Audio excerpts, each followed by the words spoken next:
Welcome to this special edition of Hannity, the Trump Agenda. I'm Janine Pirro, in tonight for Sean. President Trump just moments ago wrapped up a speaking engagement at the rally for Luther Strange in Huntsville, Alabama.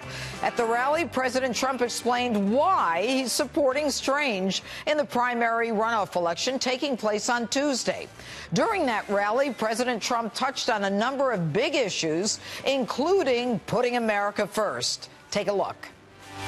I will always defend America's interest above all else. I'm here for you. I'm not here for global interest.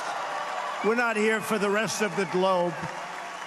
And we want to treat the rest of the globe right. And, you know, when I say America first, everyone's saying, gee. And I never liked it from the standpoint that if you're in another country, you want your country to be first by the leader, right? So nobody really understood. For years, they've said America first, although I'm the one that really means it. There's a big difference. President Trump also explained how the border wall is coming and soon. Here's what he said about that. By the way, the wall is happening, folks, okay? Believe me. The wall is happening. So you need to have a great wall, but it has to be see-through.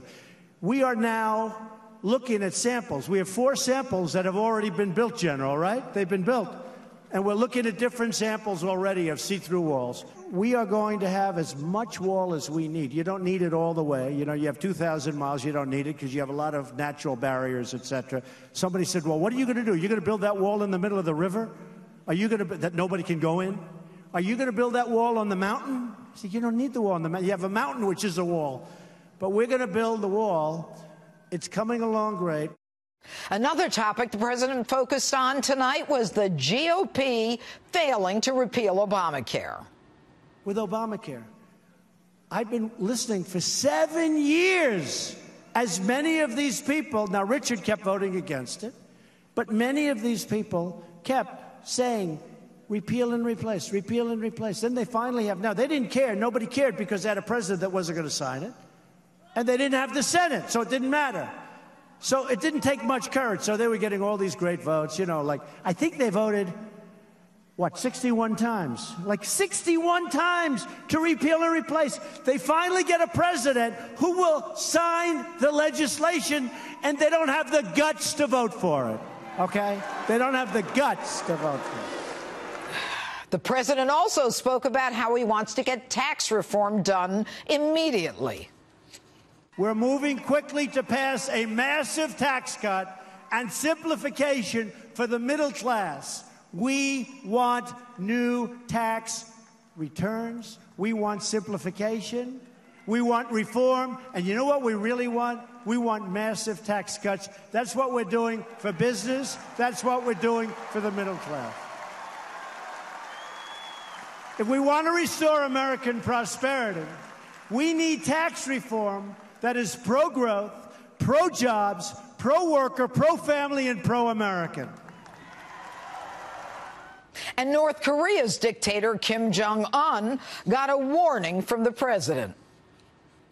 We can't have madmen out there shooting rockets all over the place. Rocket Man should have been handled a long time ago. He should have been handled a long time ago by Clinton. I won't mention the Republicans, right? But by Obama. Why did this, you know, this is a different time. This should have been handled 8 years ago and 4 years ago. And honestly, and 15 years ago and 20 years ago and 25 years ago. This shouldn't be handled now, but I'm going to handle it. Little Rocket Man. We're going to do it. Because we really have no choice. He may be smart, he may be strategic, and he may be totally crazy. But you know what? No matter what he is, we're going to handle it, folks. Believe me. And joining us now with reaction on the president's remarks is Salem nationally syndicated radio host Larry Elder, America First Action PAC spokesman and senior advisor, former Milwaukee County Sheriff David Clarke, and American Conservative Union Chair Matt Schlapp. All right, good evening, gentlemen. Matt, I'm going to go to you first. Why get involved in a primary election? Yeah, you know, Judge, I was the political director for President Bush. And you should be very careful about weighing into these primary fights, because what's interesting in Alabama is most of the people you would consider the Trump voters are aligned with Judge Moore. But yet here you have Donald Trump coming in and endorsing Luther Strange, who quite honestly has been a very reliable vote for the Trump agenda. So it's a very tricky situation. And I tell you, Tuesday, I can't predict what's going to happen. All right. David Clarke, I mean, did the president make a good argument for voting for Luther over Judge Roy Moore? Well, I think he's going to win either way here. I think whatever happens on Tuesday. Wait a minute. You think, hold on, David. You think that Luther Strange is going to win because he's the underdog right now? No, I'm not calling out who's going to win. I said that the president will win either way with whoever wins on Tuesday. I think there'll be a reliable Trump agenda supporter. So, this is the politics of primary. You can get a little sticky at times and get a little uncomfortable, but the president's going to come out a winner either way, no matter who wins the primary. But did the president make a good argument, David, for supporting or having people vote for Luther Strange over Roy Moore? Sure he did, because basically what he did, what I heard, is he blasted the GOP as a body. Look, the Congress as a body is dysfunctional. Trying to get them to work on anything together is like trying to herd cats. So what he's trying to do really is mobilize and energize the people, the public, all across America to start to put the pressure on the GOP to get his agenda passed and to get it underway. And right now, it seems to be stuck in neutral because of this dysfunctional Congress. And basically, the GOP's in charge, so it falls in their lap. All right. Larry, what do you think about this? I mean, about the president getting involved in this primary race? And, when you think about it, I mean, he's got a lot on the line. If Luther wins, it's good for him. He came in and saved the underdog. And he goes back to, the legislature, a strong person. If Luther doesn't win, he goes back looking to get looking to get both health care and tax reform, looking weak. Well, I was surprised he got involved in this race, too. Huntsville, Alabama is my mom's hometown, so I was pleased to see him. But I was surprised he got involved in this race. If he doesn't win, he loses prestige. People are going to think that it's okay to defy Trump. On the other hand, if he pulls this out and Luther Strange is the underdog, it suggests that the president has a lot more clout than people think. Look, his poll numbers are up. He comes off this Bothell United Nations speech. He still hasn't back down from all of his promises, including the wall. So this gave him an extraordinary opportunity to restate his presidency and to talk about what he wants to do in the future. This is not a guy who's afraid of getting impeached, I'll tell you that. Well, when we talk about him as an establishment candidate, this Luther Strange, Mitch McConnell's PAC, Matt, gave him $9 million. Yeah, and this is becoming an increasing problem. I think it's one of the reasons why Luther Strange has struggled so badly.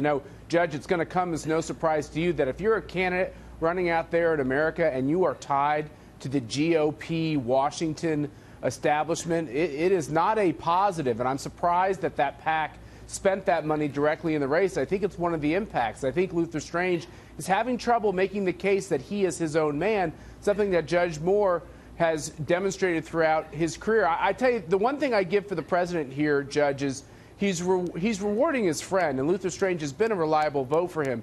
But he is right to take on this Congress. 7.5 years of talking about Obamacare and watching these senators weasel out of it. I think people across this country, it's pitchfork time. Well, it is. When you have the Oval and the Senate and Congress, David Clarke, I mean, to not get anything done, to me, is a signal that the establishment is looking to get rid of Donald Trump. They are not looking to support him.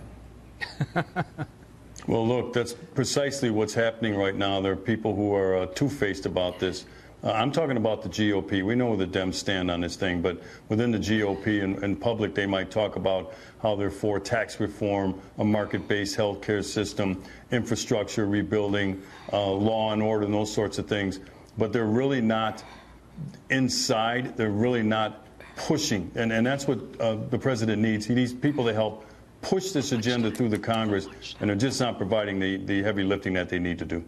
Right. All right. You know what, Larry Elder, I want to move on a little bit about the speech. What did you think of the new title, Little Rocket Man? I was going to say, Judge, Kim Jong-un has been demoted. He used to be Rocket Man. Now he's Little Rocket Man. Yeah. Look, other national leaders have referred to him as Rocket Man. Donald Trump says, and all of a sudden, Donald Trump's a warmonger. There was a cover story in The Economist, which is a British newspaper, 2006, with Kim Jong-un on it, calling him Rocket Man. Nobody said anything. Donald Trump says it. Now all of a sudden, he's irresponsible and he's a warmonger. Double standard. It's just that Donald Trump derangement syndrome that we've been talking about ever since he became president. He can't do anything right. But I'll tell you what, Matt, what I think he did right was give an incredibly strong speech at the UN, letting everyone know, you know what, it's okay if you want to support your country, I'm going to support mine. Not to the detriment of yours unless you're coming out to hurt me. I mean, I thought this speech was phenomenal. He explained it so well. What was great about it for Donald Trump, he's so good at communicating in quick little bursts, but he actually gave us a philosophical understanding of what it means to stand up for a sovereign country, what sovereignty means. And he also talked about why communism and socialism continues to fail around the globe. And let me tell you, Judge, when he takes on Cuba and North Korea and Iran, I'm going to stand up and cheer every time. Well, Cuba, North Korea, Iran, and David, Venezuela as well, saying, you know, it wasn't a problem, and I don't have the quote exactly right, it wasn't a problem with socialism or the implementation. It's just a problem with socialism.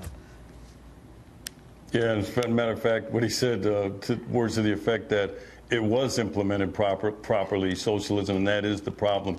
It was a fantastic speech, and every time he gets on the world stage like that, he did it when he was over in Warsaw, I hear people, even who might not care about him, say that's one of the best speeches they ever heard because he's a great communicator. But I was real pleased to see him stand up in that well at the UN and proudly talk about what America has accomplished, what America's about, that we're here to work with people that want to work with us, and it's a two-way street. But I'll tell you what, every time he gets on that world stage, the leadership that this guy exhibits, and I say that affectionately, the President of the United States, it's astounding. But now we have America that's going to be front and center in terms of working with the world, but again, America comes first. I like that. All right. Larry Elder, finally, in terms of tax reform, health care, what do you think is going to happen this week? Well, as you heard it from the speech, Trump hasn't given up. And I thought I heard some implied pressure on the Republican senator from Alaska who voted against the last repeal replacement bill, who hasn't decided yet. He's already written off Donald Trump, so he hasn't given up. And by the way, Judge, did you notice the tie matched his background, the white and red stripes, and the white and red stripes in the background? Yeah. You think that was a coincidence? I don't think so. I don't know. All I know is that the president he's brilliant. He's a showman. He gets it. He gets it on so many levels. But it'll be very interesting to see what happens in the next week or two. Agreed. Big impact on 2018. Anyway, thank you, gentlemen, for being with us tonight.